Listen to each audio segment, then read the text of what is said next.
Please do note that taxable income is a technical term.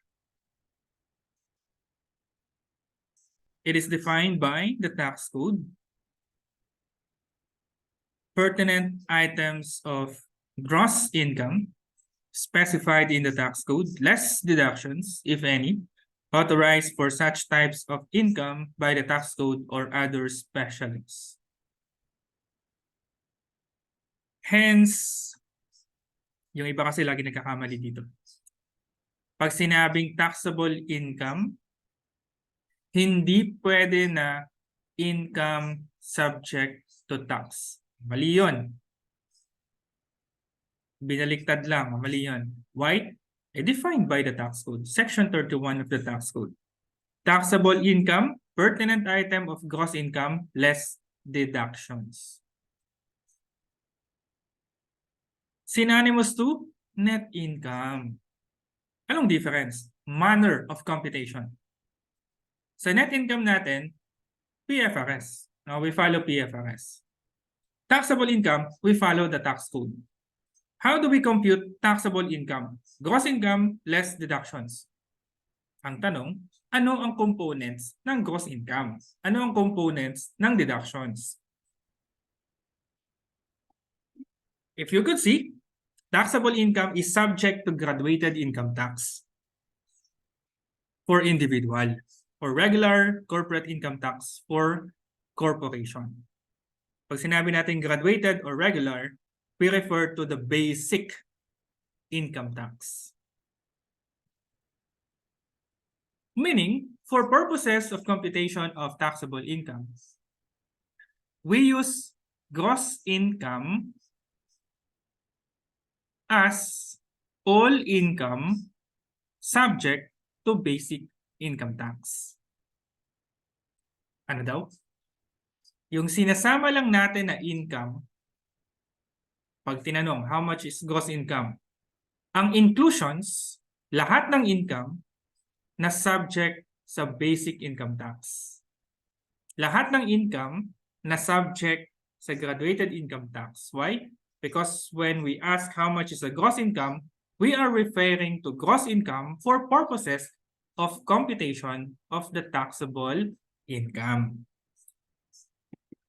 Pag sinabi nating all income subject to basic income tax, ano yung hindi kasama doon? Kasi all income eh. So lahat yon. In general, all income. May tinatanggal lang tayo. Oh, yun yung exclusion natin. Hindi natin sinasama yung exempted. Exempted na eh. Hindi na yan taxable.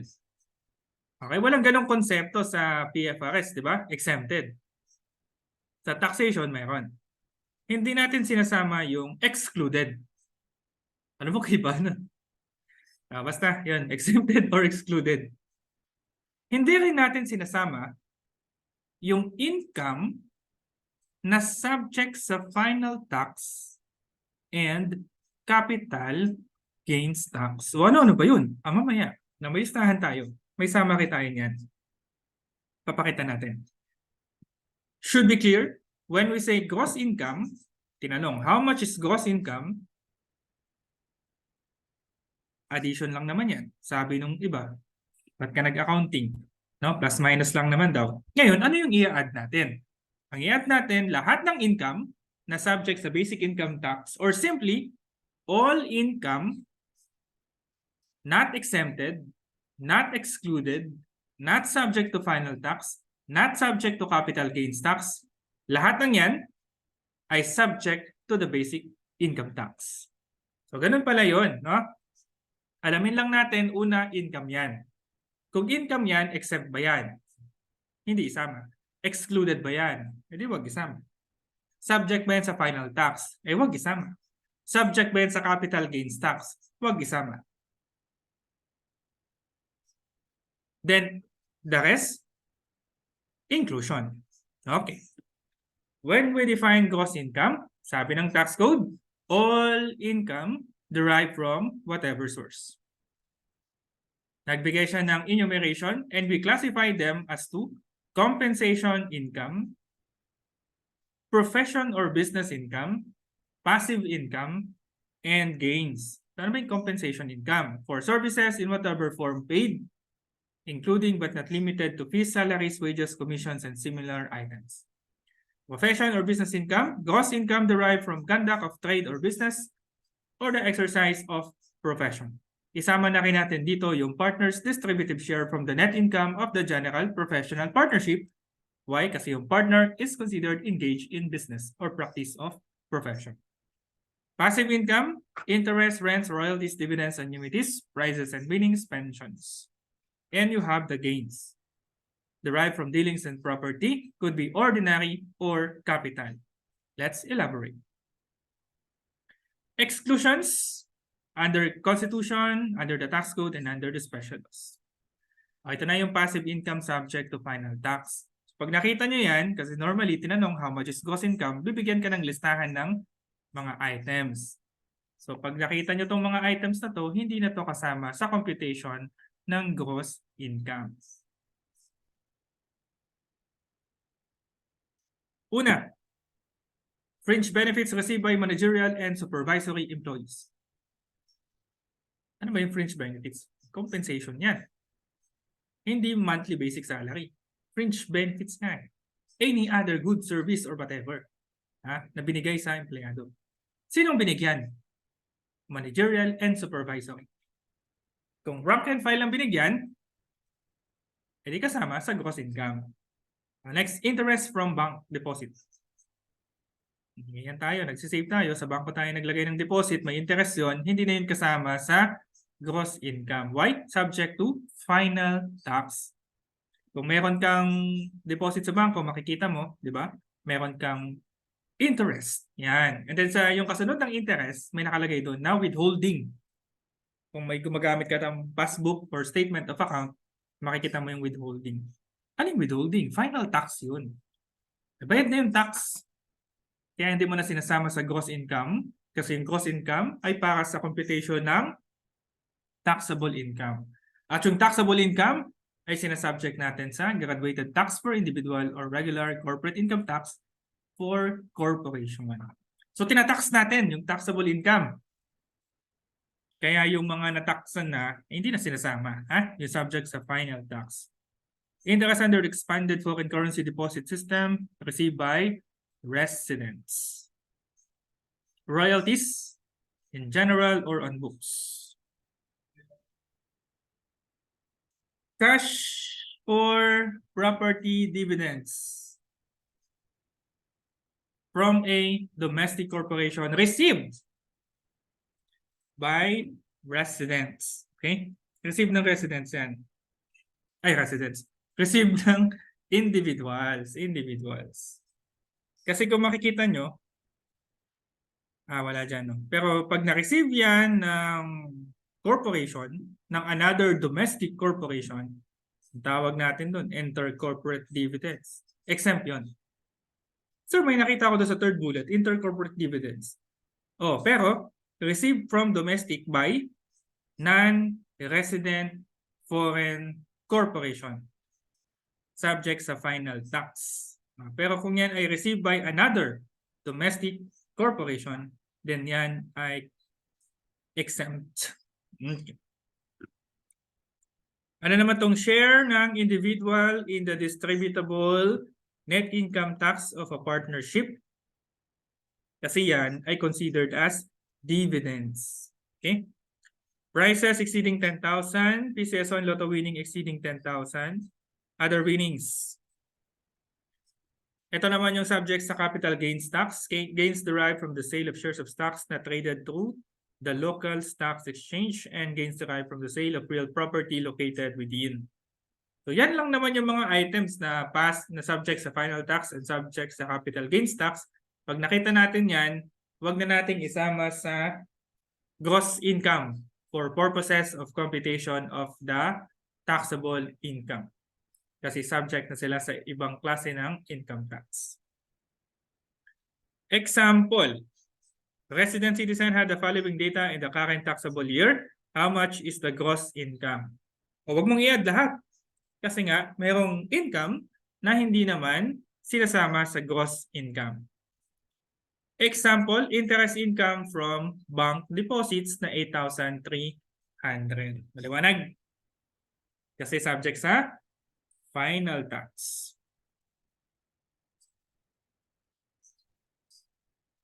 Next naman, dividend income from a domestic corporation received by individual. Paano naging individual? Resident citizen.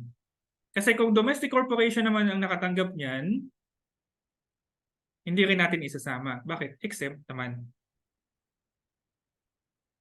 Winnings, subject sa final. Sale of land, not used in business, subject sa capital gains tax. Deductible business and professional expense, expense yan eh, hindi naman yan income. Ay di wag mong isama sa gross income. So magkano yung gross income? 5,127,000. Pure compensation income earner, ito yung empleyado. At wala silang ibang negosyo. So walang other sources of income. Hence, pure compensation income earner. Take note, ang taxable compensation income ay gross compensation less exclusions. No allowed deductions.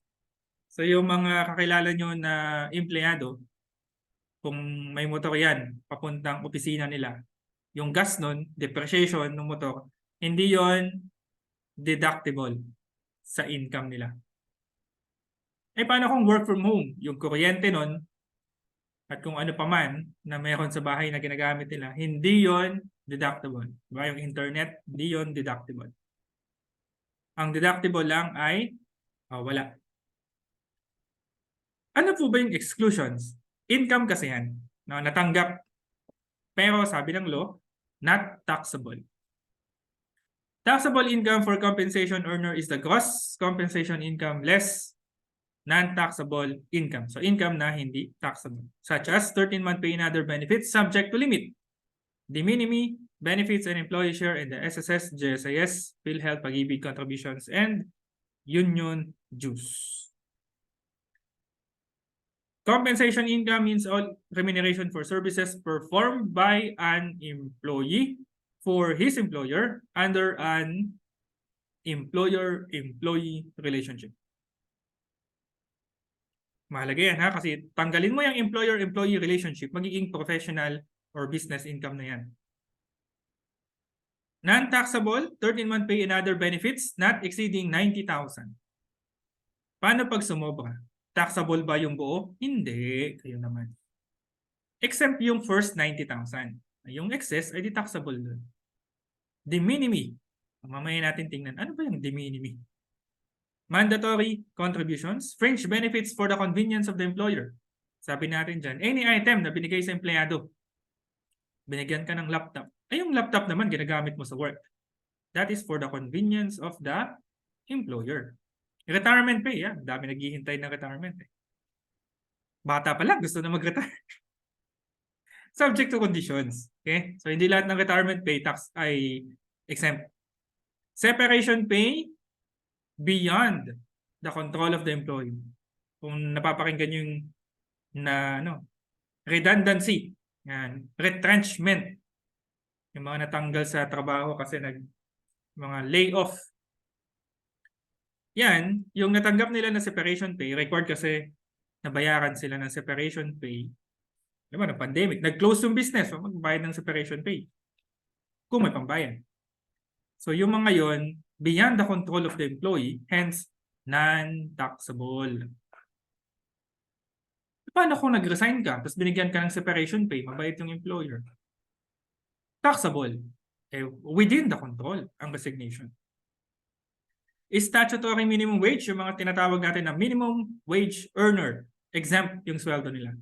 Alin ang exempt? Yung statutory minimum wage plus holiday pay, overtime pay, night shift differential pay, and hazard pay.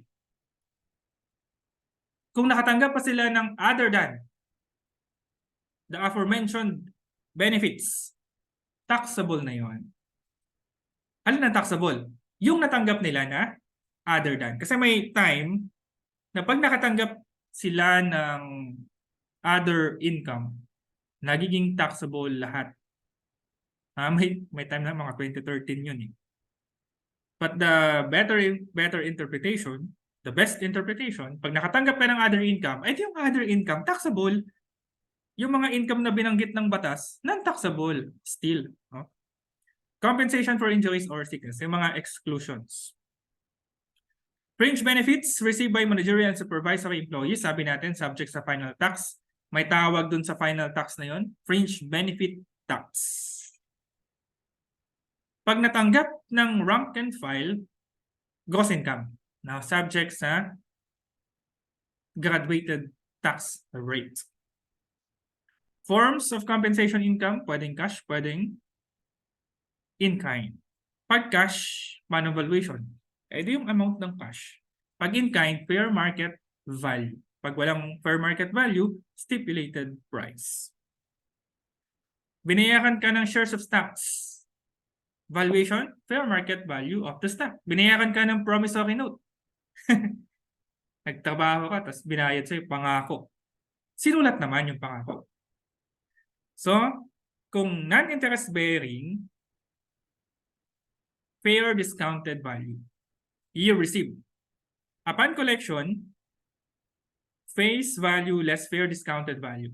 Yan yung discount, diba? Yung interest. Promissory note is interest bearing, you receive face value. Then at the time of collection, yung interest. Maturity value less face value. Yung difference niyan, interest yun. Example, payment in kind. Binigyan ka ng 54,000 net of the 10% withholding tax. O net ha, di i-gross up kung net. Then due to her accomplishment, binayaran pa siya ng shares of stocks. Magkano ang kanyang gross income in 2022? 54,000 divided by 90%. Bakit 90? Kasi 10% yung binawas na withholding tax. Eh, deductible ba yun? Hindi naman. I-gross up natin. So, binawas yung 10, natira 90. 54,000 represents 90%. I-divide mo. Mat lang yan. Sige. Then, i-multiply mo ng 12 for 12 months. Why? Because the 13th month pay and other benefits not exceeding 90,000 is exempt. Then, shares of stocks, 2,000 shares times 150 fair market value. The gross income is 1,020,000. Payment in kind, promissory note. Magkano ang taxable income for the year 2022? The fair discounted value, which is 375,000. Face amount, 500, less the discount, 25%. Ano ba yung discount? Discount is the interest paid in advance. So at the time of collection, ayan, yung discount representing the interest, yun na yung income ni Alucard in 2023. What are the kinds of compensation? Salaries ang kilalang-kilala natin dyan. And so on and so forth. Yan, madami yan eh. Ano ba yung salaries? Regular work other than manual labor, salaries ang tawag. Wage, usually according to specified intervals of work as hour, day, week. Carpenter's wage. Emoluments. Nahihiyang magbayad ng salaries. Kasi i-invite as honorable guest lecturer. Ay, honorable.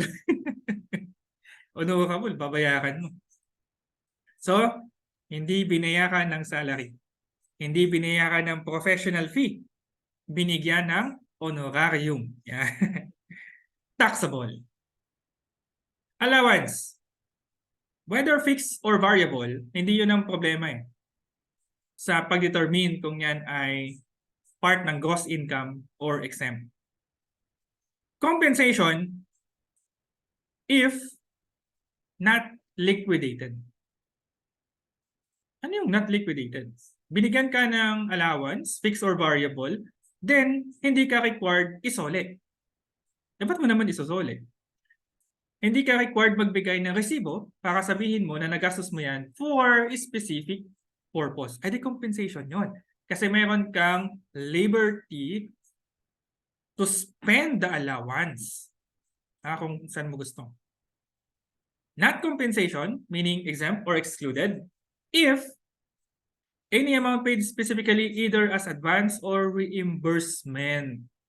Binigyan ka cash advance or binigay sa'yo kasi may nagastos ka, no? Namasahe ka, tapos nagpa-reimburse ka. Oh, compensation ba yun? Hindi, nagpa-reimburse ka lang. Ginastos ko yan eh. Okay? So nagpa-reimburse ka, that is considered as reimbursement, not compensation. And take note, for traveling, representation, and other bona fide, ordinary and necessary expenses incurred or reasonably expected to be incurred by the employee in the performance of his duties. Commission. Pag sinabi mong commission kasi, percentage of sales or certain quota. Ganun lang yan. Taxable. Okay? Or part of gross income. Fees. Ano bang problema natin dito sa fees? Part ng compensation yung fees, like director fees, kung yung director ay empleyado. Or fees paid to the public officials such as clerk of court or sheriffs for services rendered in the performance of their official duty over and above the regular salaries. Ngayon, kung yung director ay hindi empleyado, the fees or the director fees are not considered compensation, but professional income. 13-month pay and other benefits, mandatory para sa rank and file ang 13-month pay. But may other benefits kasi may 14th month, 15th month, and other benefits. Yan. So yung first 90,000 exempt, excess, taxable. Fringe benefits refer to any good, service, or other benefits furnished or granted by an employer in cash or in kind in addition to basic salaries of an individual employee. Sinong binibigyan yan? Pwedeng managerial, supervisory, pwede ring rank and file. Iba lang yung treatment kapag receive ng managerial or supervisory. Kasi magiging subject sa fringe benefit tax. Pag natanggap ng rank and file, taxable as part of compensation income. So ito yung mga example ng fringe benefits. Pabahay, pakotse, yan, pa-loan, and so on and so forth. De minimis, relatively small value. May listahan ng de minimis benefits. Yung de minimis benefits, yan, mababasa nyo, not considered compensation subject to income tax and withholding tax.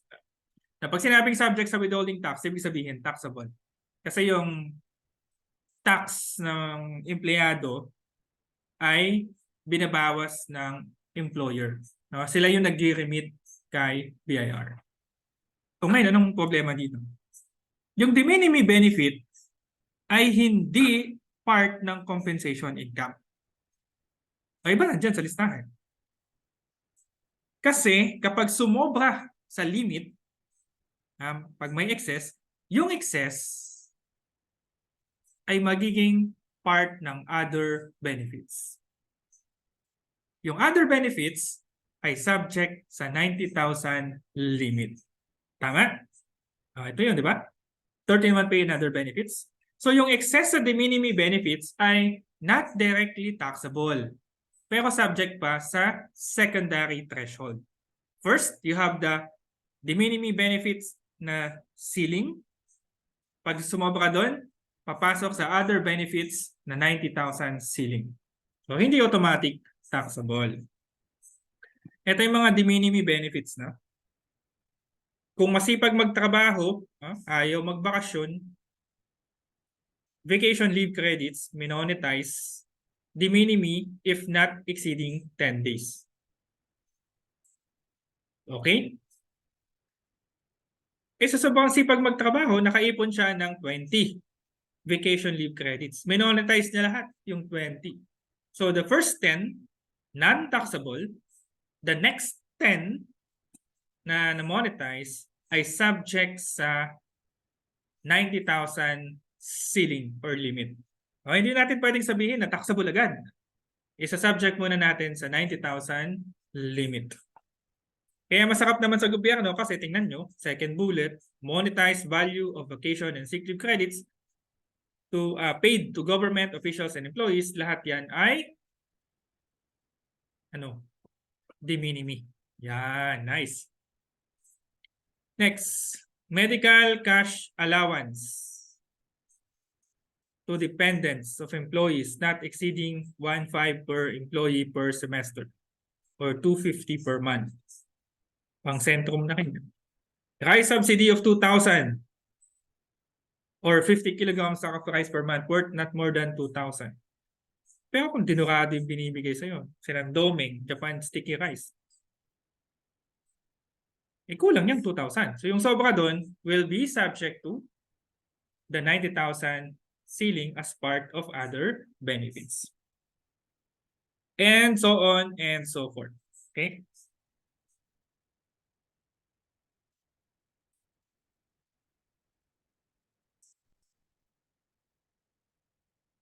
Taxable pensions.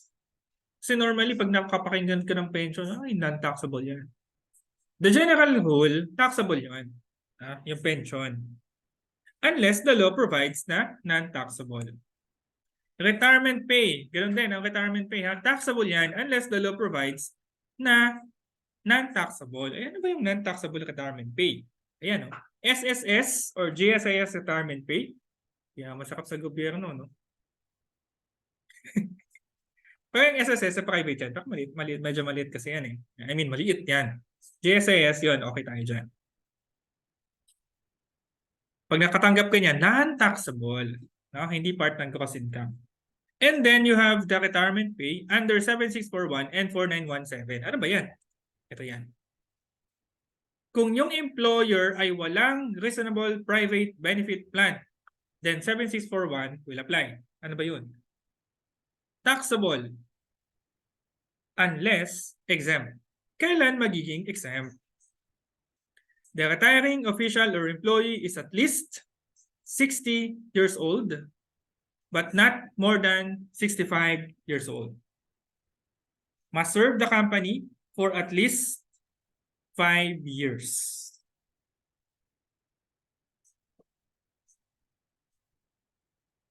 So mas magaan to mas magaan yung 7641 kaysa sa 4917.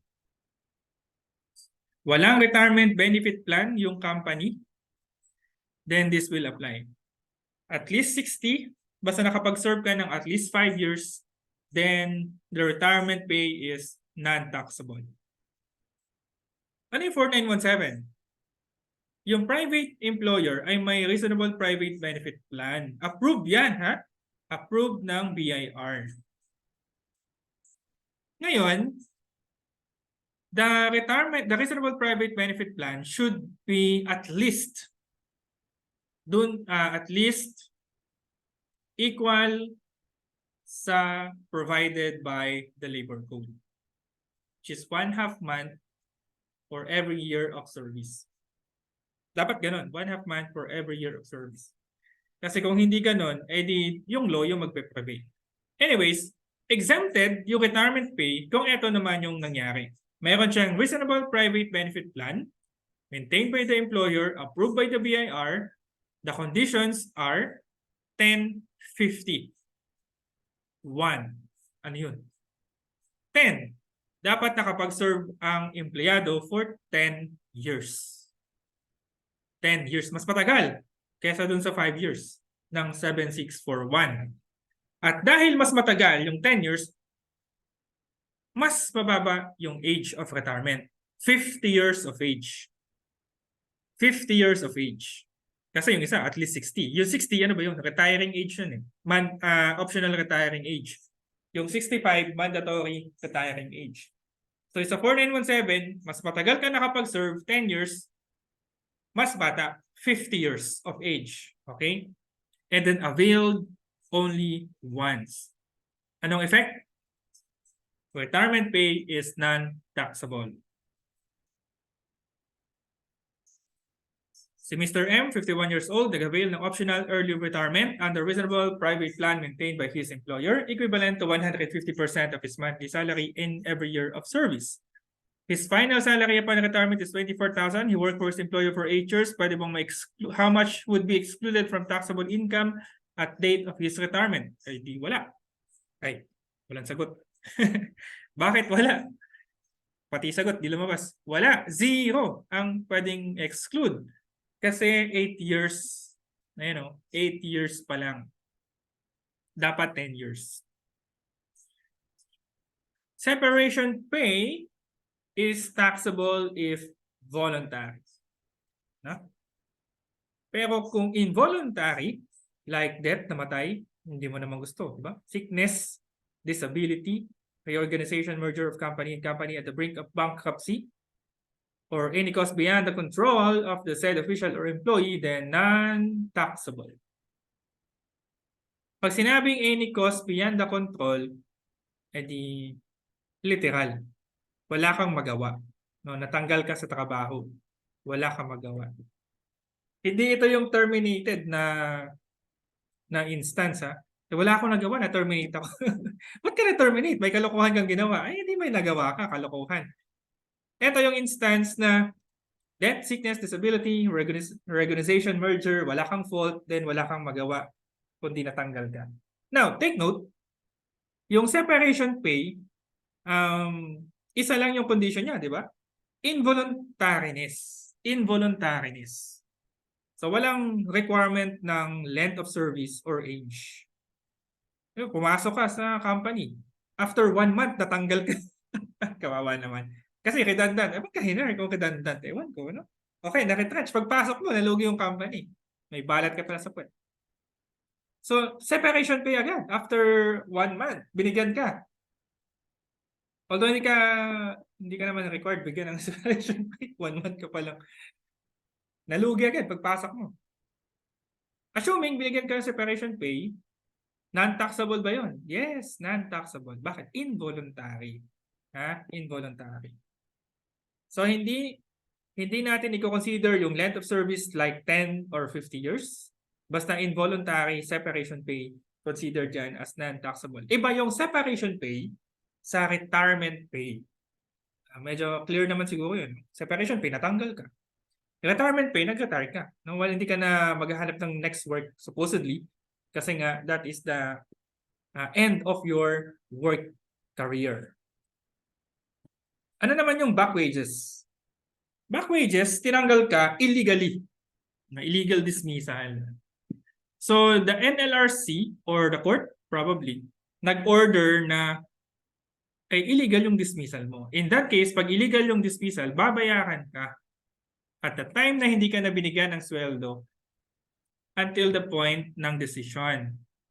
No, lahat ng sweldo na hindi pinayad sa'yo, na supposedly matanggap mo, lahat yon ay ibibigay sa'yo. Wow!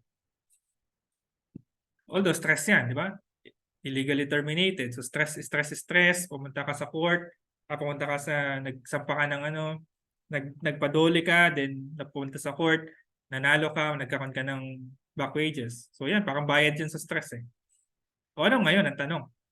Taxable ang back wages. Bakit naman? Kasi kung natanggap mo yan in the normal course of employment, taxable naman talaga yan. So nung natanggap mo, delayed lang, taxable. Salaries while on leave, taxable. Kung hindi ka naka-leave, nakatanggap ka ng sweldo, ay di taxable yung sweldo. Nag-leave ka, pero nakatanggap ka pa kayo ng sweldo, taxable. Yung vacation leave earned, non-taxable yun, di ba? Nagiging taxable yan kapag na-monetize. Na-monetize. Pero subject sa de minimis benefits. Kung 10 vacation leave, de minimis benefits yon. Yung excess doon, di subject sa other benefits, 90,000 ceiling. Pero VL yon kung private ang company. Yung sick leave, pag na-monetize ang sick leave, automatic taxable kapag private ang employer. Kasi kapag government, nabasa natin kanina, yun ay automatic na de minimis benefits. Lahat yun. Salaries while on leave, nag-file ka ng leave para pumuntang Bohol, El Nido, or Boracay. Dahil naka-leave ka, approve ang leave, so may sweldo ka pa rin, the salary is taxable. Yung monetized naman na vacation and sick leave, again, pasok yan sa de minimis benefits, but the excess would be considered other benefits subject to the 90,000 limit for private employee. Pero yung monetization ng sick leave, taxable. Terminal leave, supposedly sa government to eh. May decision pero government yung application. Anong example ba ng terminal leave? May naipon ka na vacation leave tsaka sick leave, no? Pero nag-retire ka na sa government. So lahat ng DL and SL mo mamamonetize. Ang tawag natin doon ay terminal leave. Not taxable. Not taxable. Ngayon, dito naman sa example natin dito, upon the death naman of the employee, na monetize lahat ng vacation and sick leave. Non-taxable. We call that terminal leave. Tips and gratuities, taxable. Okay? Kumain ka sa social na resto. Eh, maganda yung service. So, anong ginawa mo? Ay, nagbigay ka ng tip. Ang kinuha nung waiter. Taxable? Taxable. Hazard or emergency pay? Taxable. Overtime pay? Taxable. That's compensation. Premium on health card? Non-taxable. Yung group health insurance. Yung group. Pero kung individual yan, taxable.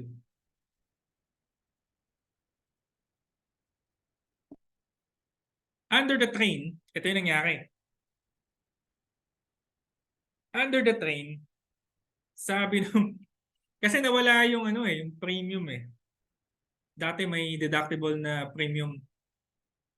So, nagkaroon ng regulation na sabi nung BIR, yung premium on health card daw ay magiging taxable. Masasubject na sa 90,000 limit. Other benefits. Nakita natin dito, di ba? Non-taxable. So, pagdating ng train, taxable, sabi nung BIR. Madami nagreklamo. So, dahil doon, bumalik siya dito sa non-taxable. Yun yung RMC 96. Binalik siya doon. Non-taxable na yan. Pasensya na. Sorry. Pwede bang sorry? Pero yung individual premiums, yun ay considered as fringe benefits. Yung individual insurance para sa mga select managerial or supervisory na empleyado, taxable. Ito group lang. Group. Profit sharing, taxable. Considered as compensation yan. Awards, taxable.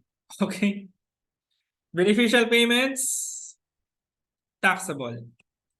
Benefits under attrition law, that is taxable. Other forms of compensation, kung ano man yung naisip nyo na other forms of compensation, basta may monetary value, taxable. Okay. Itong GSIS, SSS, Medicare, and other contributions, not subject to income tax, is specifically provided by the law. Excluded. Let's have an example. Si Mr. Paul, nakatanggap ng 500,000 salary.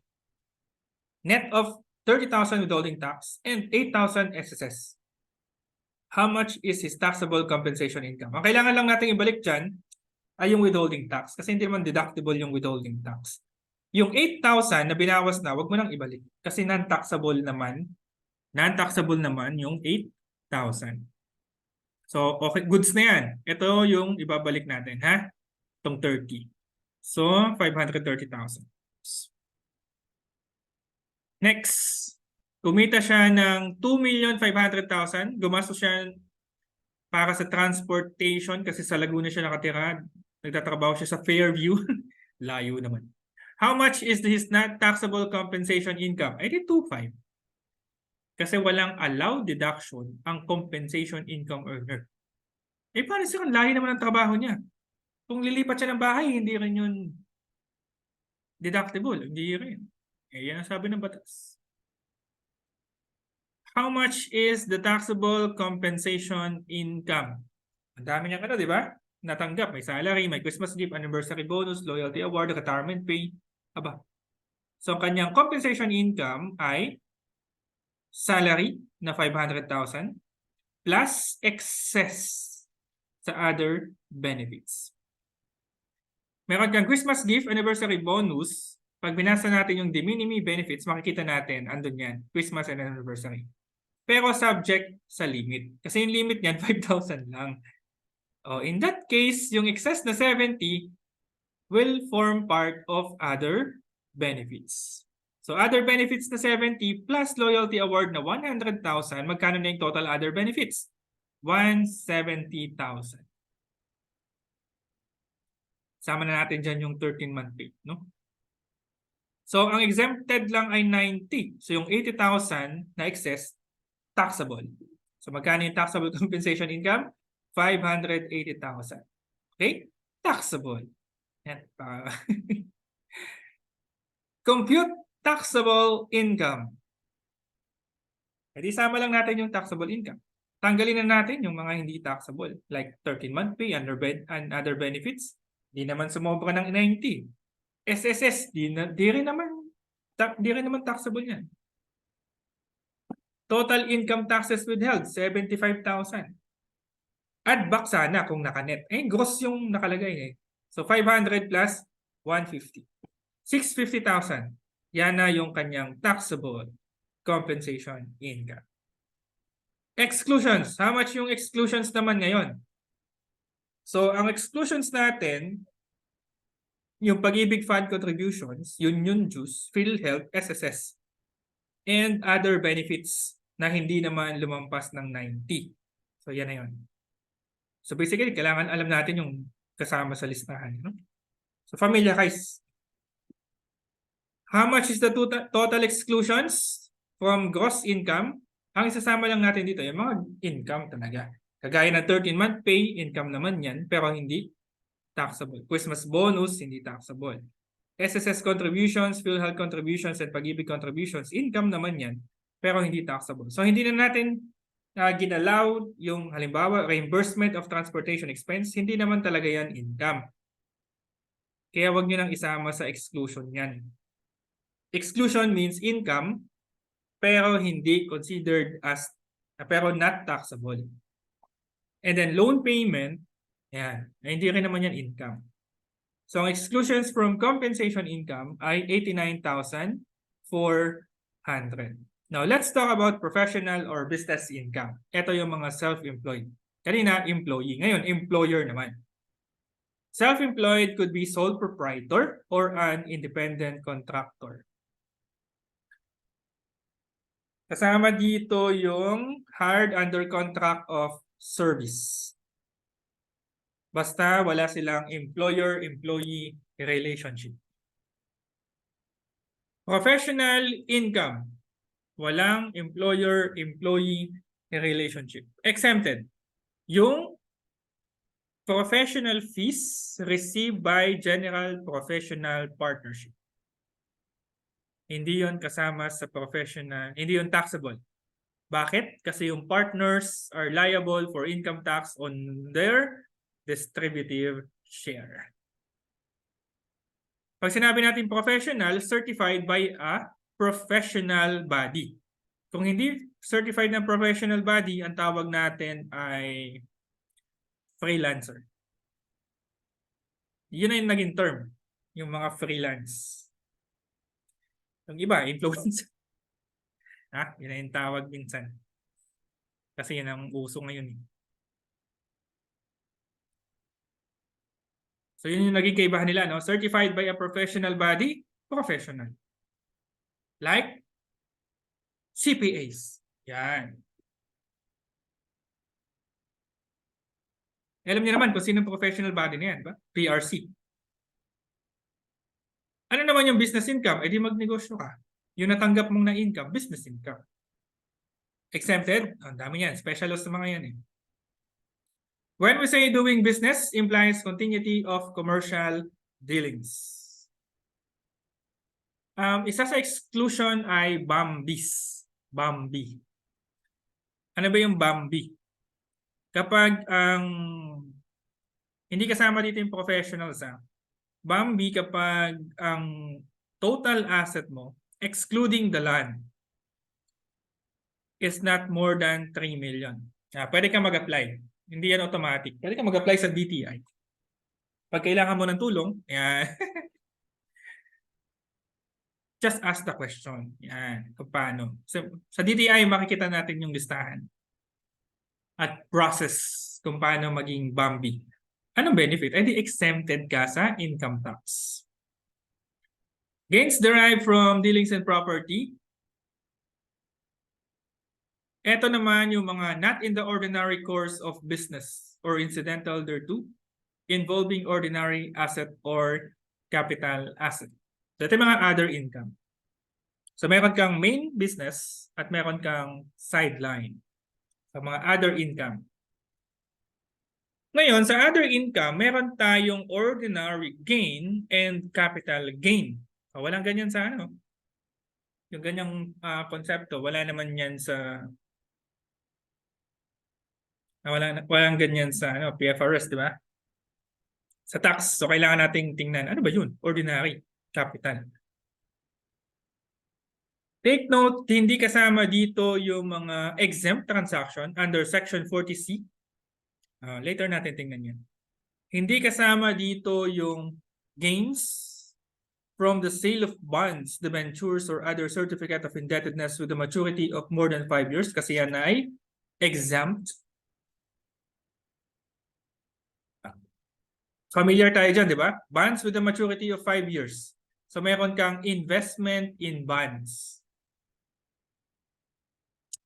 Meron, umabot na ba kayo dun? Investment in bonds. So meron kasing investment in shares.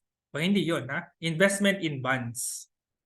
Yung investment in bonds, kung yan ay may maturity period of more than 5 years, tapos binenta mo yung bonds o yung debentures or other certificate of indebtedness, yung gain arising from the sale is exempt. Okay.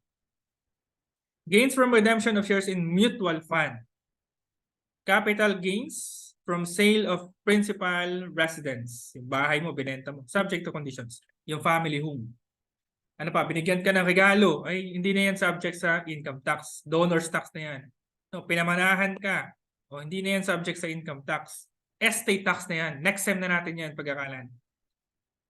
Now, let's talk about what is an ordinary and capital asset because it determines what kind of gain, whether it is ordinary gain or capital gain. Mahalaga ba malaman na yan ay ordinary or capital gain? Of course. Kaya nga dinistinguish ng tax code. The tax code defines capital gain or capital asset, as asset which is not an ordinary asset. So, ang capital asset ay property held by the taxpayer whether or not connected with his trade or business which is not an ordinary asset. Diba? Definition by exclusion. So, meron tayong investment in debt or equity, instruments, idle or vacant lot or building, family cars, home appliances, jewelry. So, yung mga yan ay capital asset. So we need to know ano yung ordinary asset. O, ito naman yung normal. We're familiar with this. Stock in trade. O, di inventory yan. No? Or other property of a kind which would properly be included in the inventory of the taxpayer if on hand at the close of the taxable year. The raw material, work in process, o yan yung mga yan. Supplies. Property held by the taxpayer primarily for sale. O, di inventory ulit. Property used in the trade or business of a character which is subject to the allowance for depreciation. O, diyan naman yung mga property, plant, and equipment. Real property used in the trade of business of the taxpayer including property held for rent. O, diyan naman yung real property, o land or building, no? Used in the trade or business. Subject din naman sa depreciation yan. Pero yung land, syempre, hindi yun subject sa depreciation. Example niyan, land, di ba? Nag-appreciate. So, yun yung ordinary asset, no, used in business. Kapag other than ordinary, capital na yon. So mahalaga ba yon? Yes, kasi pag binenta mo yung ordinary asset, ang tawag ordinary gain. Kung may gain, ha? Binenta mo yung capital asset, ang tawag capital gain. O ayun naman ngayon. Capital gain, well, the ordinary gain is automatically included as part of gross income. Okay?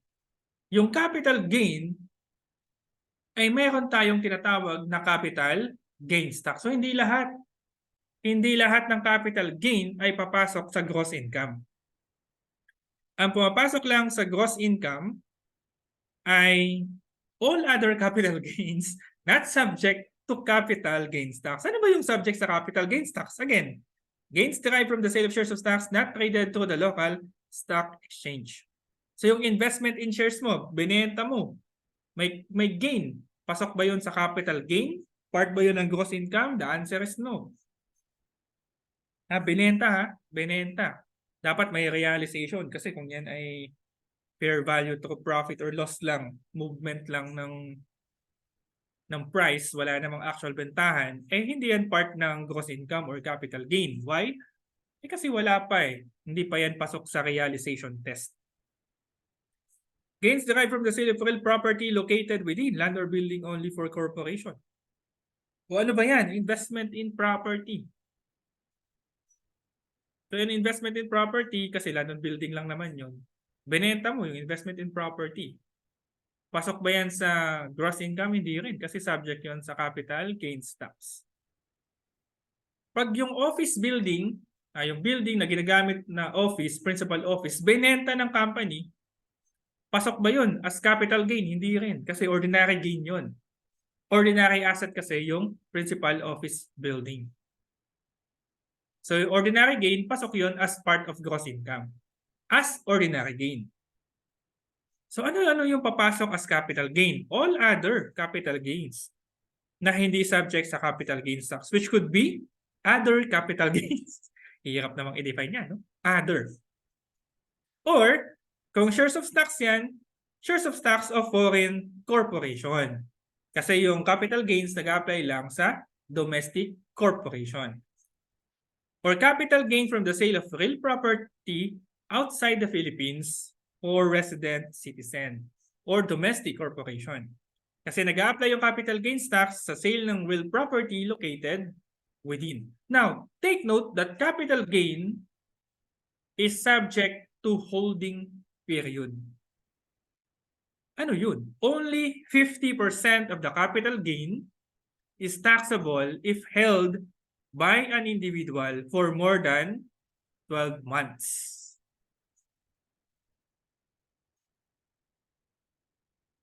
This is the table, no?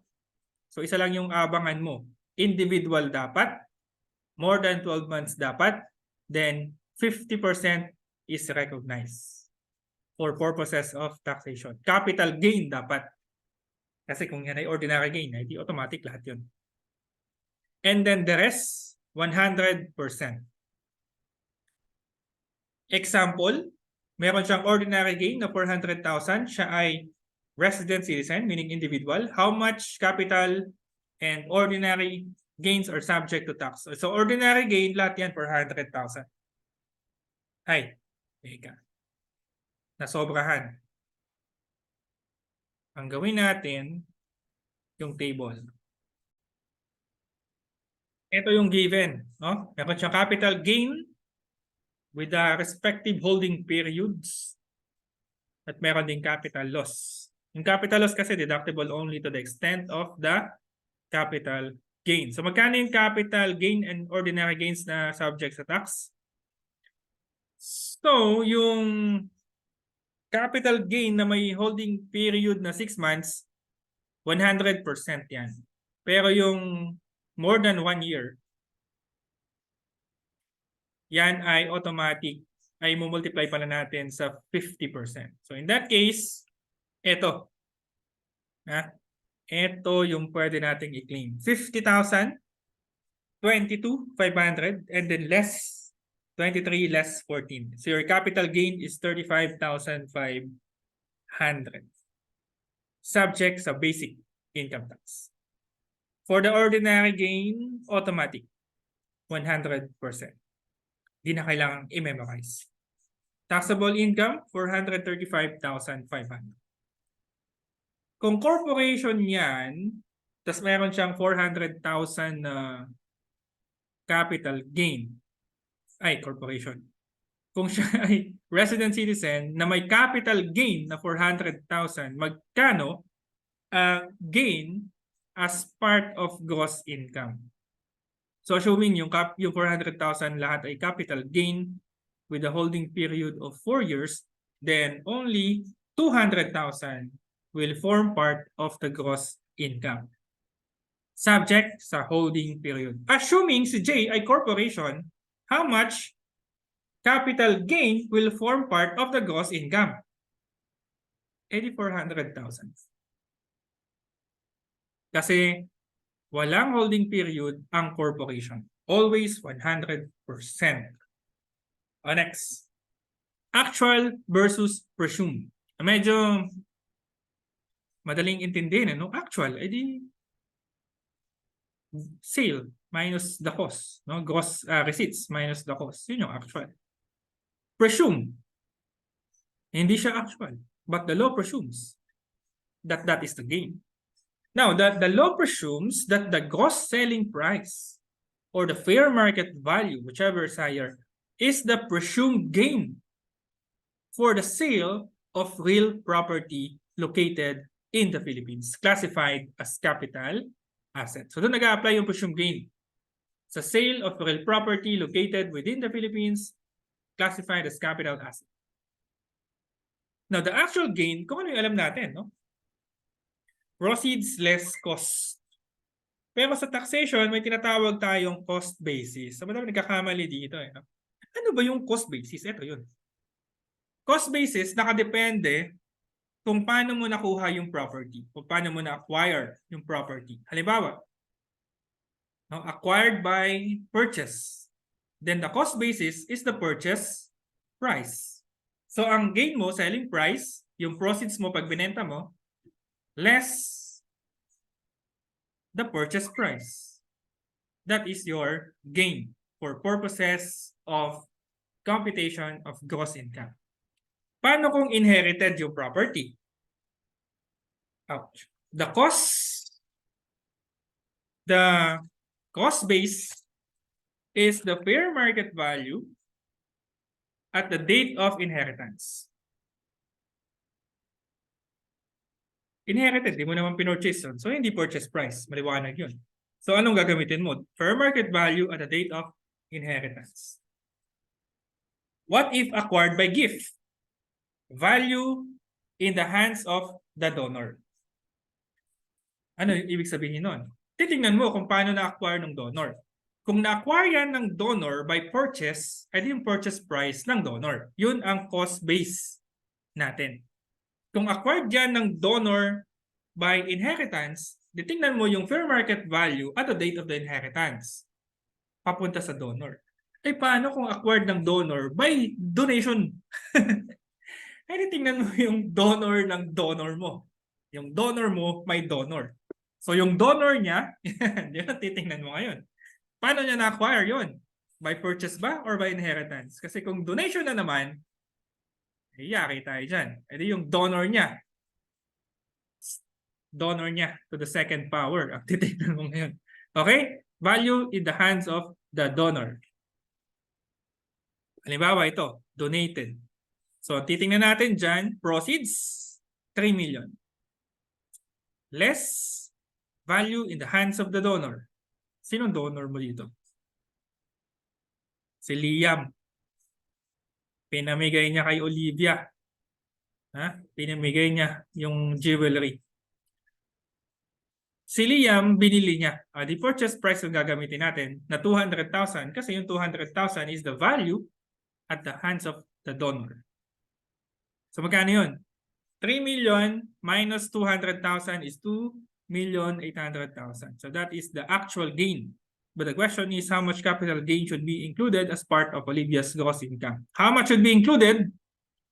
Depende sa holding period ni Olivia. Si Olivia, nakuha niyo noong 2020. Binenta niyo noong 2022. That's more than 12 months. So times 50%. 1/4 lang ang papasok sa gross income. Kung inherited, at titingnan natin fair market value at the date of inheritance. Okay? So in that case, 3 million minus 2 million. So 1 million yung actual gain. Pero dahil yan ay may holding period na more than 12 months, times 50%. So kung tinanong how much is the actual capital gain kapag inherited, 1 million ang sagot. Alright. Ito naman yung mga tax-free exchanges, dalawa. Reorganization and acquisition of control. Ano yung acquisition of control? Example, nagtayo ka ng corporation. Yung property mo nilipat mo sa corporation, is that taxable? No, not taxable. 5 kayo, taxable or not? Not taxable. Kasi dapat not exceeding 4. Kung 6 na kayo, ay violated na to. So taxable na yan. Stocks issued for services shall not be considered as issued in return for property. Yung reorganization, madami yan. Madaming klase yan. Ito yan. Merger or consolidation. Dalawang companies, diba? Alam naman natin yan.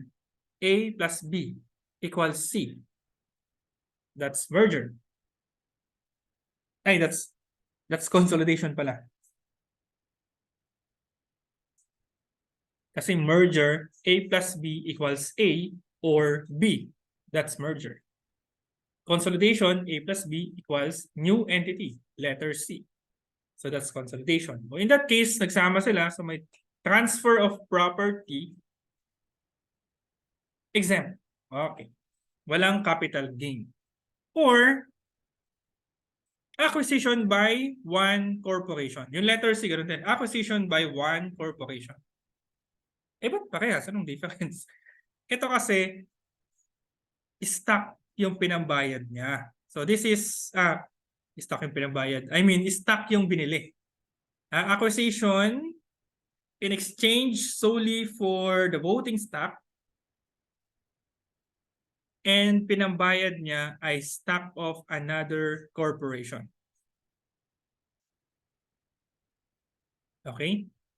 So this is stock acquisition. Hindi lang to simpleng bumili ng stocks of another company kasi dapat may control na involved, no? Nag-acquire ng control. So this is your business combination, no? Stock acquisition. Ano naman yung isa? Acquisition in exchange solely for all or part of its voting stock or in exchange solely for all or part of the voting stock of a corporation which is in control of the acquiring corporation. Ang binili naman dito ay assets of substantially all of the properties of another corporation. So kung letters B ay stock acquisition, this is asset acquisition. Pero hindi lang basta bumili ng property. Should be substantially all of the properties of another corporation para ma-consider as reorganization. Pag reorganization, edi automatic. Exempt. No? Kasi may exchange yan eh. Pero exempt. Recapitalization, nangyayari yan kapag deficit eh. Yung retained earnings mo, retained loss. Deficit yun. O retained loss. Deficit. So gusto mo ma-zero yung deficit. Anong gagawin mo? No, ina-adjust nila. Yung halimbawa, yung APIC, additional paid-in capital, doon i-charge yung loss. So magiging 0 ngayon ang retained earnings, no? 0. Ngayon, yung APIC mababawasan. Recapitalization. Or, yung ang sikat sa inyo siguro dito is yung bonds, no? Yung bonds nagiging stocks. So that is conversion.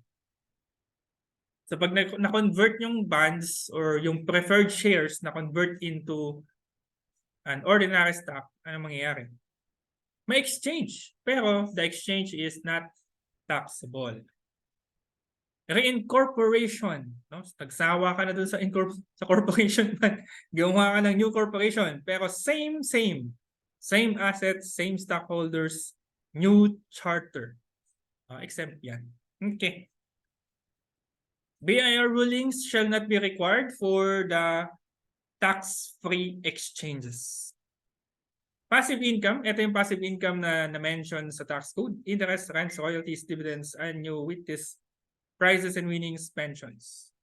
Interest, part ba ng gross income yung interest? Kasi nakita natin, subject yan sa final tax. Yung interest on bank deposits or deposit substitute. Pero hindi lahat ng interest ay subject sa final tax. Okay? Ano ba yung interest? Refers to an earning derived from deposits, investments, or loan of money, goods, or credits. So, hindi kasama sa gross income yung subject sa final tax o yung mga exempt. Example, interest income under the expanded foreign currency deposit system earned by non-residents. Ano yung interest income dyan? From foreign currency deposit system. Earned by non-residents. Kasi kung earned by residents, final tax. Pero pag earned by non-residents, yan ay exempt. Interest income earned by individuals on long-term deposit or individual certificates with a maturity period of not less than 5 years, yan ay exempt. Pero individuals lang yan, ha? Hindi yan applicable sa corporation. Income derived by foreign government. Okay. So part ng gross income, yung interest income earned abroad by resident citizen, kahit from banks yun, or active income earned by those engaged in trade or business of lending, financing, or extending credits. Kagano bangko, kumikita sila, interest income ang kita nila. That is part of gross income. And subject sa final tax, as mentioned earlier, yung interest from banks, deposit, at yung interest under the expanded foreign currency deposit system received by residents. Okay? So, final tax yan supposedly, pero yung interest income abroad at yung active income na interest income, subject yan sa basic tax. So, isasama natin sa computation ng gross income. Next, rental income is a passive income. Kasama dito sa rental income yung cash, obligation assumed, advance rent, and leasehold improvement. Hindi kasama sa rental income yung advance payment representing loan at yung security deposit. So kung mapapansin nyo sa mga terms, di ba? 2 months advance, 1 month deposit. Yung deposit, hindi yun rental income. Pero yung 2 months advance, automatic, yun ay taxable. Kahit 2 years advance, taxable pa rin. Basta advance rent. Taxable in the year of receipt. Subject naman sa final tax, yung rent income by non-resident foreign corporation derived from rent of vessel, aircraft, machineries, and other equipment, and other assets. Recognition of rent, remember, advance rent reported in full in the year of receipts. Yung leasehold improvement naman, pwedeng outright or spread out. Assuming merong total collection si Y, kasi nagpa-publish siya. Matindi to, no? Umupa at nagpa-upa. So, yung nagpa-upa siya, meron siyang collection na 225,000 representing 9-month lease collections. Taxable ba yun? Yes! 9 months. 6 months pa lang yung July to December, 6 months. Hindi ba natin hahatiin? Kasi yun ang tinuko na sa PFRS Accrual. PFRS yun. Ito, taxation. Lahat ng 225,000 taxable. Must be reported in full in the year of receipt, regardless of the accounting method used. Yung leasehold improvement, pwedeng outright, pwedeng spread out. Pag outright, yung fair market value ng building na nilipat sa'yo kasi may transfer of ownership na yan, recognized. So meron kang recognized income and then meron kang regular depreciation. Pag spread out, anong i-spread out mo? Spread out mo lang yung book value at the end of the lease term. Book value at the end of the lease term. Yun lang ang i-recognize mo, spread out during the lease term. Tingnan natin ha. Kung outright yan, nagpatayo siya ng building na 600,000. Yun yung cost. Assuming yun na rin yung fair market value at the time it was completed in 2022.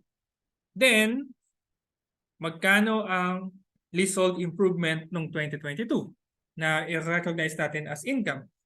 Kasi may transfer of ownership ha. Tingnan nyo, may transfer of ownership. The entire 600,000 under the outright method. So, ang total rental income niya, 636. Kasi mayroon pa siyang monthly rent na 3,000 per month. Yan, kung spread out yan, what will happen? Yung leasehold improvement mo, 40,000 lang. 40,000 lang every year until the end of lease term. Yan ang i-recognize mo, 40,000. Paano na-compute yung 40,000? Sabi natin, pag spread out, ang ini-spread natin ay yung book value at the end of the lease term. How much is the book value at the end of the lease term? That's the question. The book value at the end of the lease term, ay compute natin magkano yung book value at the end of the lease term.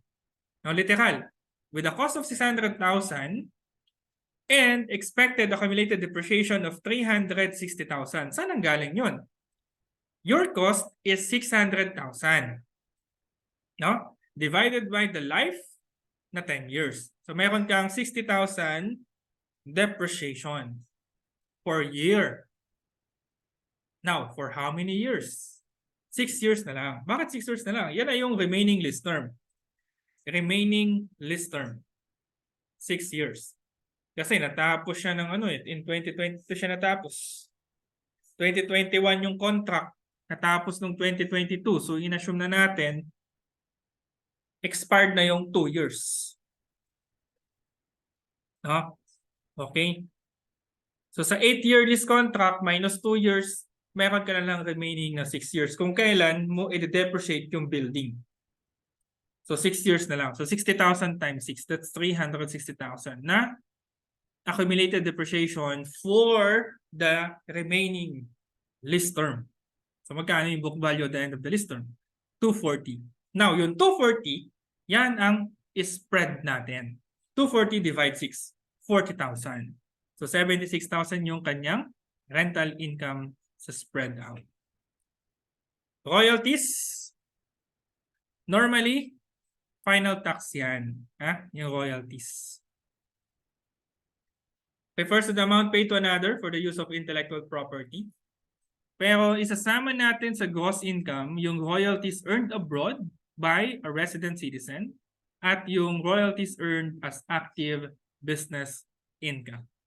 Kasi final tax, itong dalawa, yung in general tsaka yung on books, as well as other literary works and musical compositions. Dividends, so distributed ng corporation. Hindi, normally yung dividends subject sa final tax. So, meron bang dividends na pasok sa gross income? Meron naman, no? Exclusions, yung intercorporate dividends to receive from domestic corporation by another domestic corporation.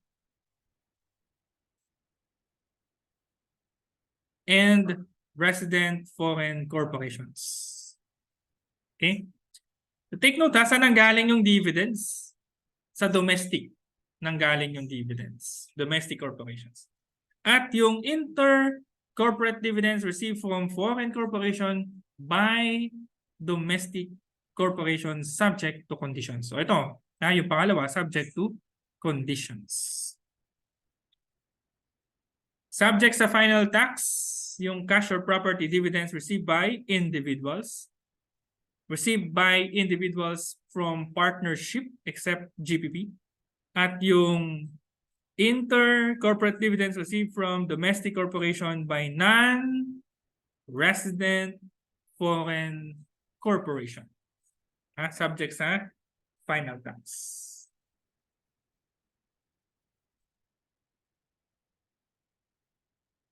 Ano yung isasama natin sa gross income? Una, liquidating dividends in excess of invested capital. Liquidating dividends, nagsaka na yung company, na-dissolve, na bumalik na yung investment mo. Ganun naman eh. Pag nalugi yun, babalik dapat yung investment mo kung may natira. So kung sumobra, di ba, kumita ka kasi, ang tawag doon ay liquidating dividends.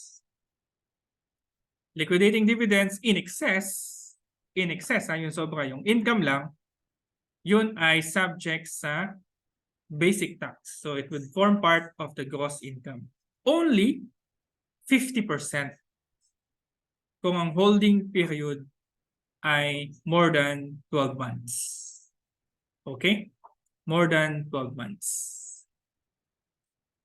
Share in the net income of a GPP, yan ay taxable in individual capacity of the partners. Dividends received by individuals from foreign corporations. Dividends received from foreign corporation for domestic corporation taxable if the corporation failed to comply with RR number 5-2021. And dividends within received from foreign corporations by a foreign corporations. So yan yung ipapasok natin na dividends sa gross income subject to the basic tax. So listahan lang talaga to, ha? Familiarize na lang sa ano ba yung pasok sa gross income? Ano yung final tax? No? Huwag nyo nang i-memorize. Lista-lista lang. Example ng liquidating dividends, mga kapatid, ay ganito. No? Halimbawa, nag-invest ka ng 1 million. And then, na-dissolve yung company. So, dissolution partner ka. Dissolution. So, yung dissolving stockholder. Pag-invest mo, na-dissolve yung company. So, may bumalik na investments, 1,500,000. So, yung capital gain, yung excess dun sa investment mo, ang tawag natin doon ay capital gain. So 500,000. That is your capital gain. But take note, subject sa holding period, yung papasok sa gross income. Now, ano ba yung foreign source dividend? Dividends received from non-resident foreign corporations and resident foreign corporations subject to the 50% rule. Okay? Etong foreign source dividend na to ay para sa corporation. Foreign source dividends received by domestic corporations are subject to income tax. That's the general rule. Exception, pag nag-comply sa RR 5-2021. So subject yan sa basic income tax. Ngayon, ang exemption nag-a-apply sa corporation. Kasi sa individuals, automatic, pag individuals. Pag ang individuals nakatanggap ng dividends from foreign corporation, pasok yan sa gross income. Subject to the basic tax. Pero kapag ang nakatanggap ng dividends from the foreign corporation ay domestic corporation, yun na. Okay? May general rule. General rule subject to income tax, what tax, 25 or 20, but could be exempt provided na comply sa RR 5-2021. Ano ba yung compliance na sinasabi nito? Yan, medyo mahaba yung listahan. Tatlo. Ano yung tatlo na yan? Reinvested within the next taxable year. So yung natanggap na dividends ng domestic corporation ay reinvested.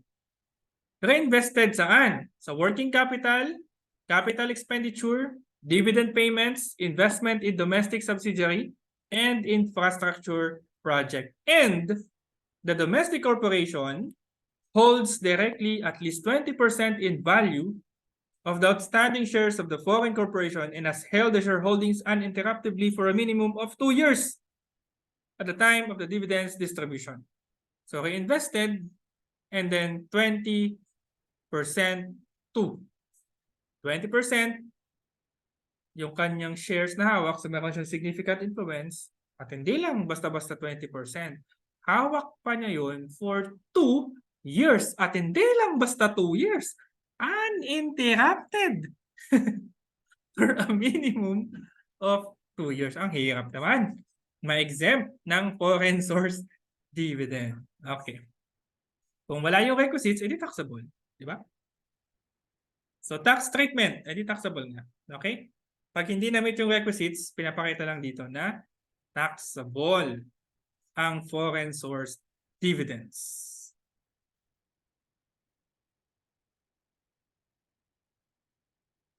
If you could remember, meron tayong situs of income tax. Na yung dividends from a resident foreign, ano daw? Resident foreign ay within or without. That is the 50% rule. Okay? Ngayon, pagdating ng, sino to? Ano na to eh? RMC number 62-2021, sabi niya, pag more than 50%, sabi ng 62-2021, kapag more than 50% yung gross income ng resident foreign corporation for the 3-year period is derived from the Philippines, then considered na yan as within. Sabi ng RMC 62-2021. Kapag less than 50% yung gross income of the resident foreign corporation for the 3-year period derived outside the Philippines, considered na yan as without. Anong implications? Ayan. Kung considered yan as within, okay, subject to the 50% rule, exempt ang dividends from a resident foreign corporation. Pag considered yan as without, must comply with the conditions. At yung conditions, itong tatlo. Yan. Okay? But the within and without application applies only to resident foreign corporation. May guhit pa nga eh. Kasi yung non-resident foreign corporation, automatic, yung dividends niyan ay derived from without. Okay. Punta tayo sa annuities. Periodic installment payments of income or pension by insurance companies. Hindi kasama dito yung life insurance proceeds. Life insurance proceeds, hindi kasama. But the interest payment shall form part of the gross income. Hindi rin kasama yung return of premium. Pero yung excess ng premium ay taxable. So anong kaibahan ng bullet 1 and 2? Bullet 1, namatay. So may life insurance proceeds. Bullet number 2, buhay. No, pero natapos na yung given period sa life insurance, buhay siya. So nagkaroon siya ng cash surrender value, nagkaroon siya ng return. Yung amount na yon ay exempt up to the extent of the premium. In excess of the premium, taxable. Price and rewards. Price is a reward for a contest or a competition. Represents a remuneration for an effort reflecting one's superiority. Kasama yun sa gross income. Ito yung mga excluded. Prizes and awards primarily in recognition of religious, charitable, scientific, educational, artistic, literary, or civic achievements. Sports competitions sanctioned by the National Sports Association and PCSO and Lotto winnings not exceeding 10,000, yan ay exempt. So pasok sa gross income, yung prices 10,000 and below. Prices received by a resident citizen abroad. Halimbawa, yung mga Pilipino tumaya ng loto sa ibang bansa, nanalo. Part yun ng gross income.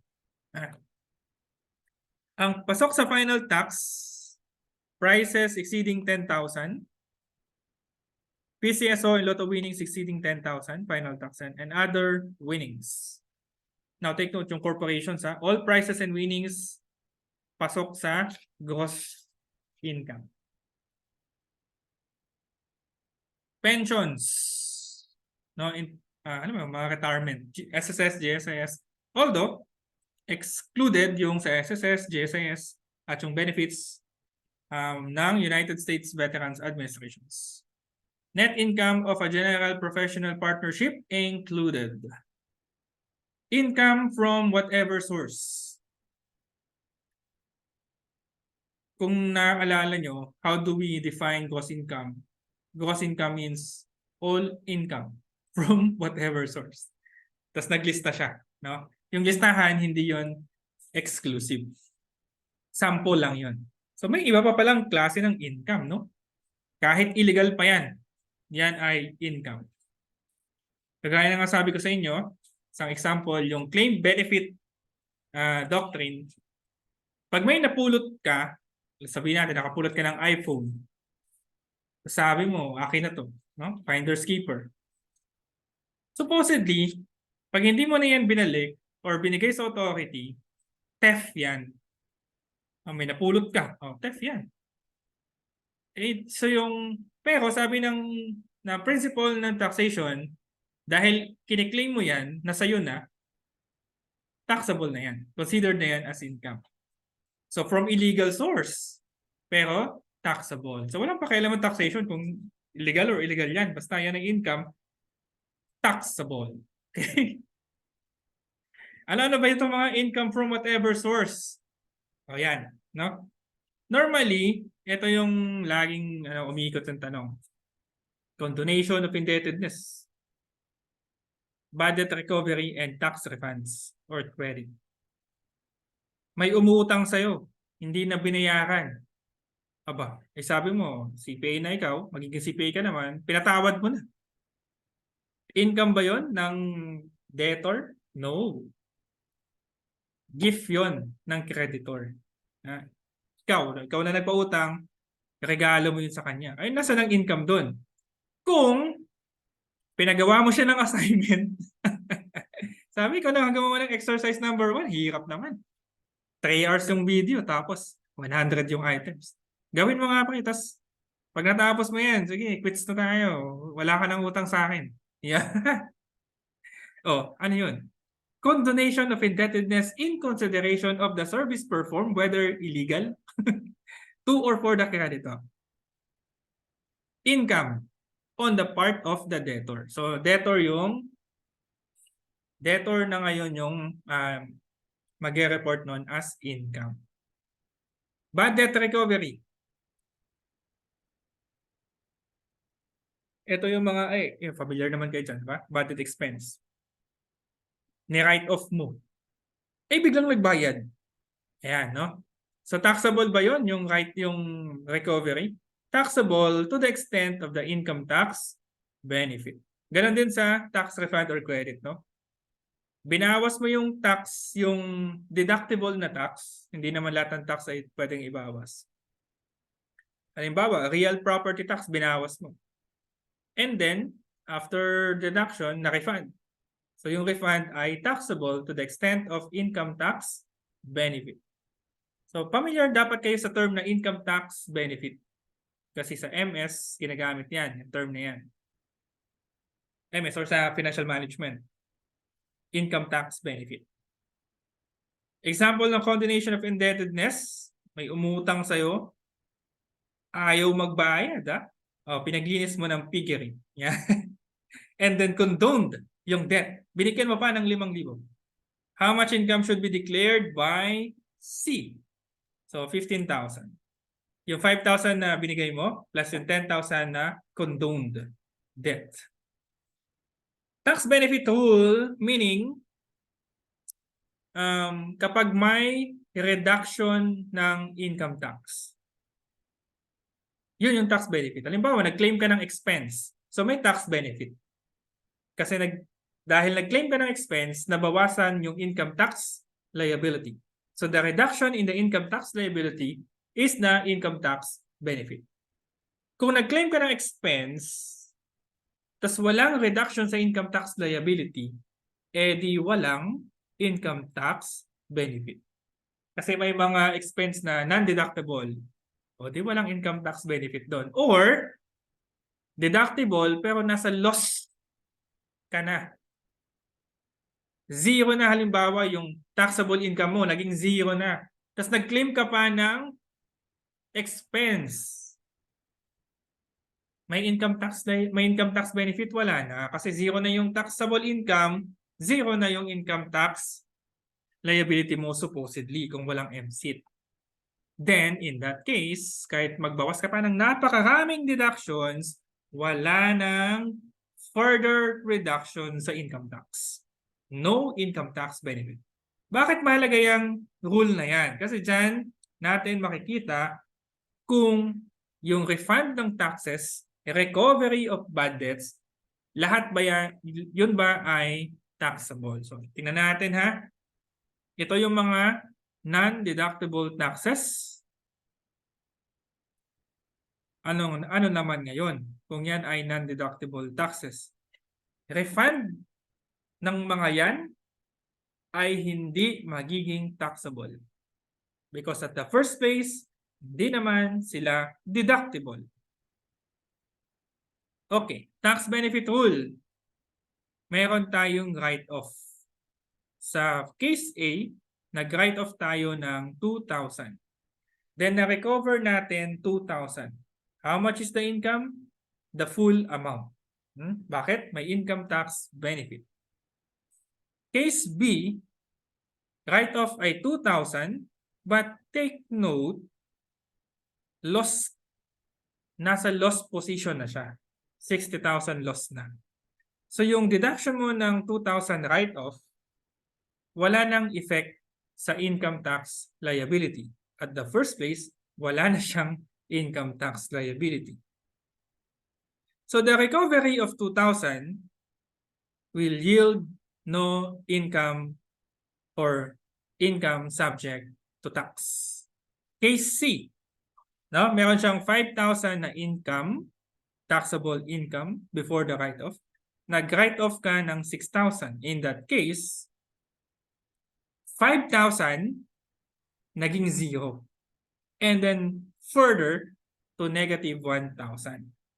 So nung na-recover mo yung 6,000, the only income subject to tax is 5,000. Bakit? Kasi hanggang dun lang ang income tax benefit. Nung naging zero na yung taxable income, the next 1,000 reduction has no benefit to income tax reduction. Wala nang reduction. Naging zero na. So to the extent only of the income tax benefit, ayun ang sinasabi natin na to the extent of the income tax benefit. So dito naman ha. So case 1, amount recover 40,000, case 2, 30, case 3, 40, case 4, 85,000. Magkano ang income tax? Magkano ang part ng gross income? Answer is letter B. Una, dun sa case 1, full amount, since full amount ang income tax benefit. Sa case 2, yung net income after bad debt niya ay 10,000. No? Ay, loss na yan, loss na. 10,000. So, ibig sabihin, yung full amount na 30,000, hindi lahat yon ay may income tax reduction. Kasi yung 10,000 na loss, walang income tax benefit.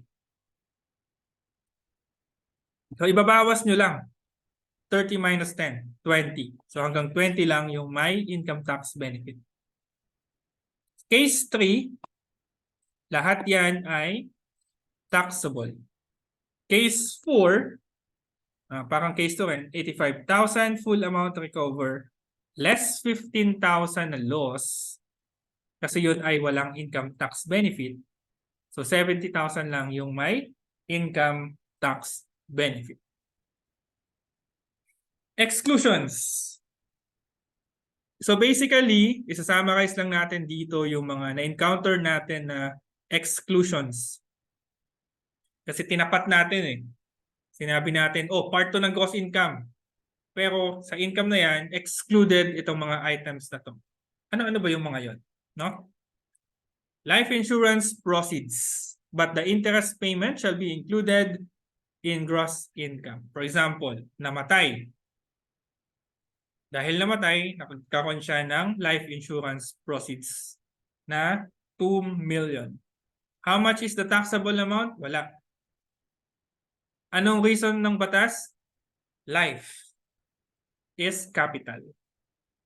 Yun yung una. Second, life is immeasurable.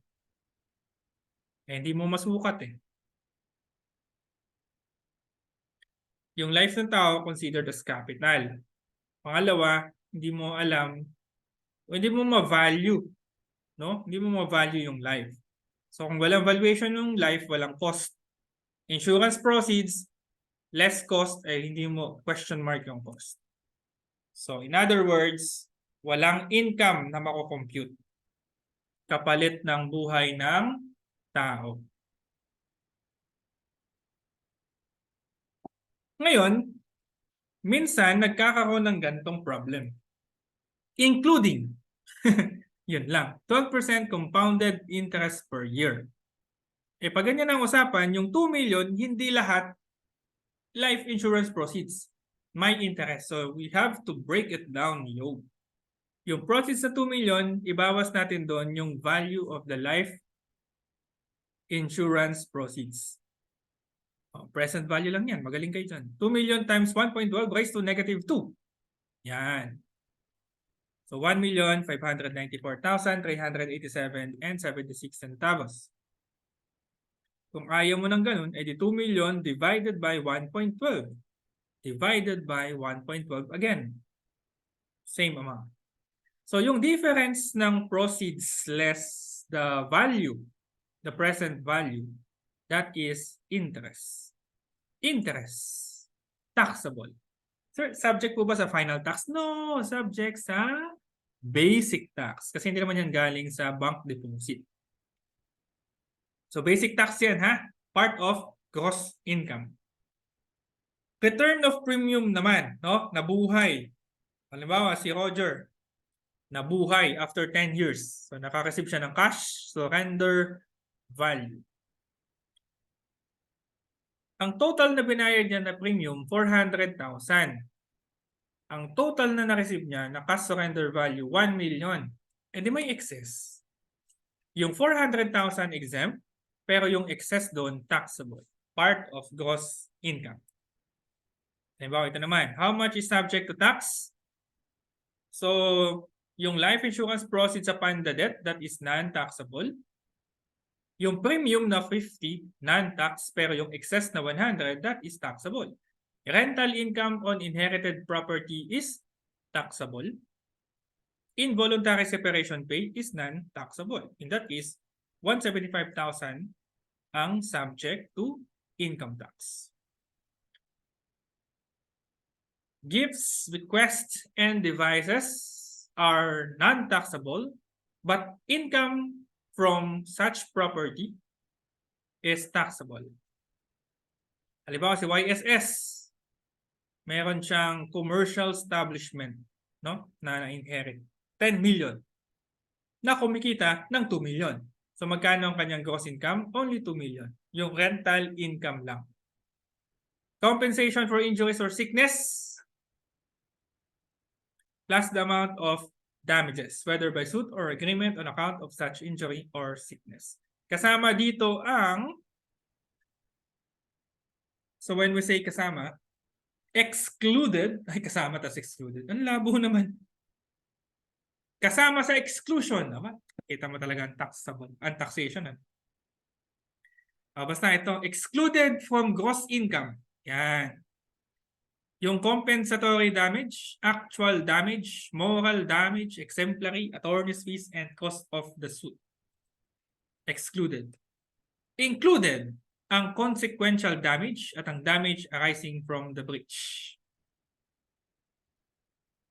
So anong ibig sabihin nun?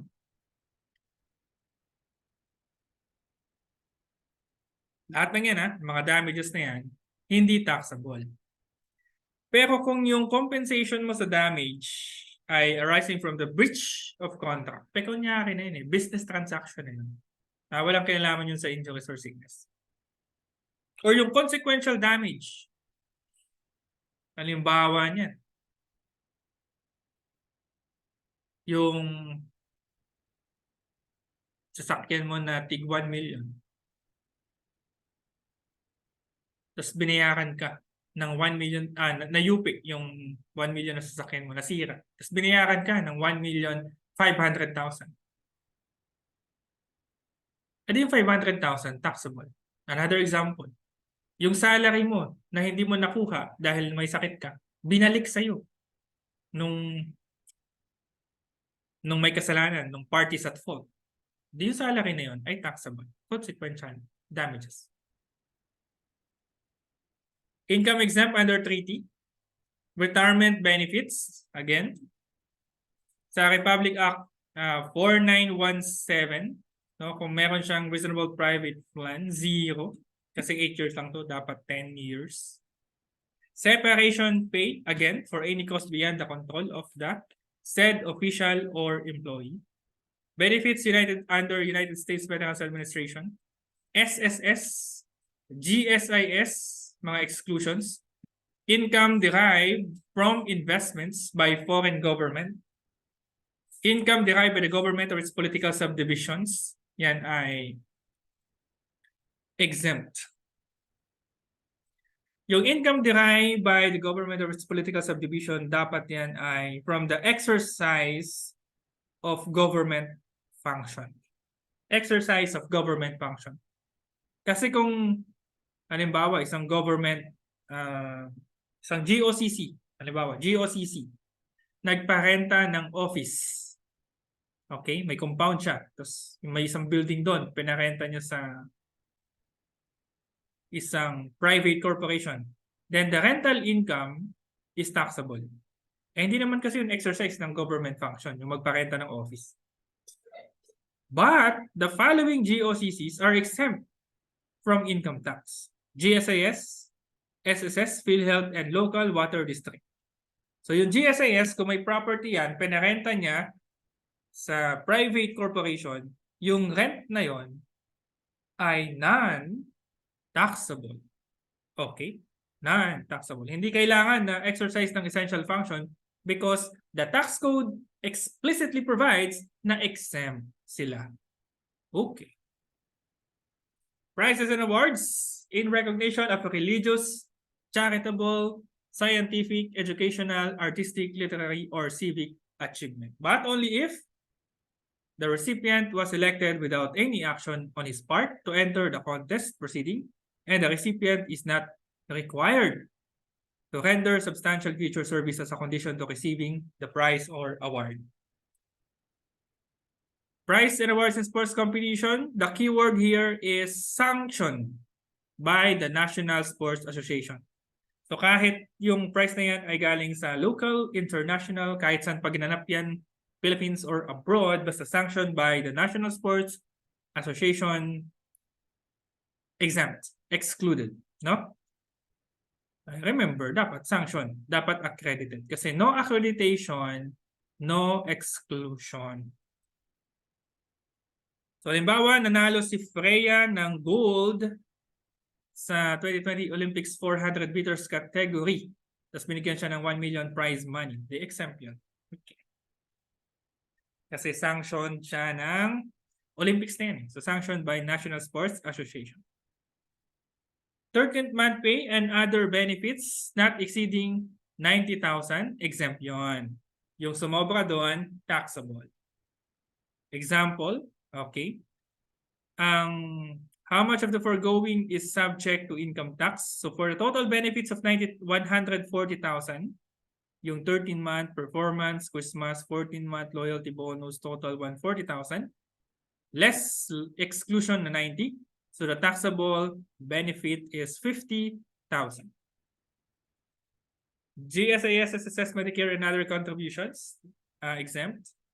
Gains from the sale of bonds, debentures, or other certificate of indebtedness with a maturity of more than 5 years.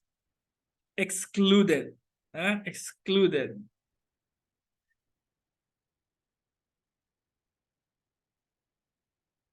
Gains from redemption of shares in mutual fund. Income derived from the sale of gold. Pursuant to Republic Act number 7076.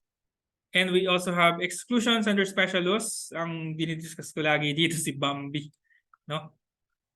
Total asset, excluding the land, not more than 3 million, pwedeng mag-apply. So, hindi automatic. Apply ka. Ang benefit niyan, exemption from income tax, exemption from the coverage of the minimum wage law, and yung LGUs encourage to reduce the amount of local taxes, fees, and charges. Okay, how much of the foregoing is not subject to income tax? Exclusion eh. So, isa-isay natin dyan yung mga income na hindi subject sa income tax. Price received for achievement in literature na hindi siya nag-join ng contest. Kasi kung nag-join siya, taxable. Okay? Final tax naman yun. Gain from sale of bonds, maturity ay 7 years. Cash inherited, or inheritance yan.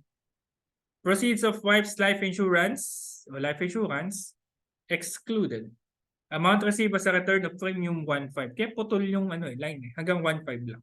So total niyan ay 5,650,000.